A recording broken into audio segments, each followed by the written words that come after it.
Подготовките за една од најочекуваните свадби во светот на шоу-бизнисот влегуваат во завршна фаза, а новите информации откриваат дека Тейлор Свифт и Тревис Келси планираат спектакуларна церемонија која би можела привремено да го промени секојдневието во центарот на Њу Јорк.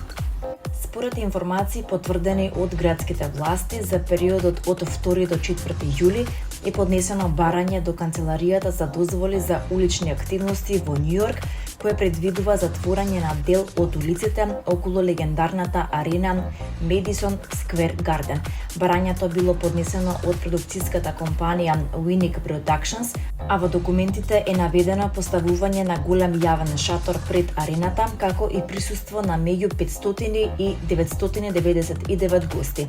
Информациите дополнително ги заселија шпекулациите дека свадбата на поп-звездата и NFL асот ќе биде еден од најголемите настани во градот ова лето. Според извори блиски до организацијата, голем број играчи на Kansas City Chiefs веќе резервирале сместување во хотелот Marriott Marquis во центарот на Менхетен за периодот околу свадбата. Иако представници на Свифт и Келси за сега не ги коментираат информациите, локалните медиуми наведуваат дека подготовките за настанот траат со месеци. Еден од најомилените холивудски парови моментално го промовира својот најнов филм низ целиот свет, а за време на една од промоциите тие ги потврдија шпекулациите дека се венчале. Том Холанд и Зендаја моментално се на турнеја за четвртиот дел од популарната франшиза Spider-Man со сама нов ден. На настан на обожавателите во Берлин оваа недела, популарната актерка блескаше во кожна комбинација што ги стакнуваше нејзините извајани стомачни мускули. Зендаја позираше во црн кожен асамбл што се состоеше од сечен топ и долно здолниште за да истакнува нејзината фигура.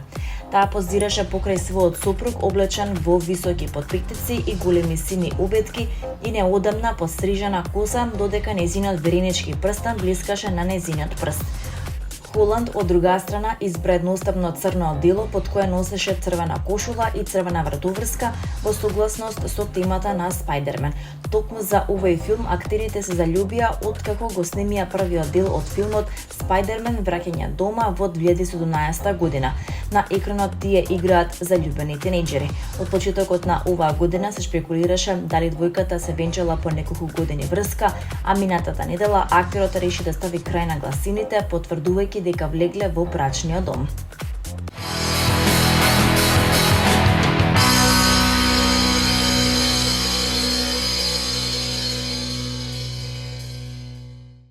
Еден од најголемите хитови на IQ, Убава, конечно доби спот повеќе од една деценија по своето објавување.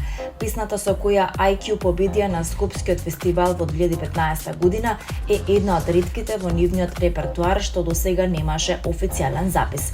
Со текот на годините, Убава на сосема природен и ненаметлив начин си го пронајде патот до публиката, станувајќи синоним за прв свадбен танц на многу влюбени парови.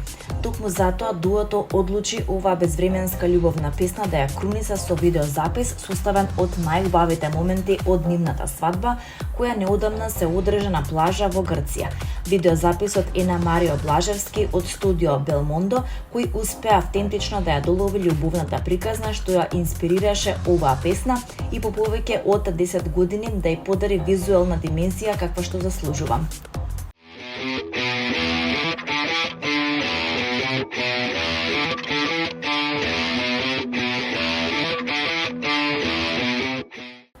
Свеченоста почна традиционално со палење на фестивалскиот оган и читање на ТГ за југ од Константин Миладинов.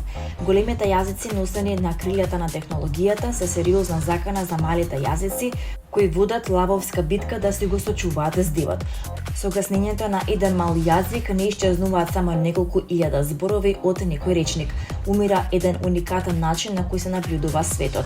Се брише една уникатна нијанса на залезот, која само на тој јазик може да се именува, испаруваат една специфична тага и една автентична радост. Не верувам дека постои несогласување околу фактот дека малите јазици се чувари на уникатните кодови, поврзани со душата, кои доколку исчезнат, ниту еден голем јазик нема да може да ги преведе, замени или надомести, рече синоќа Никола Кукунеш, директор на Струшките вечери на поезијата на отворањето на 65-тото издание на фестивалот.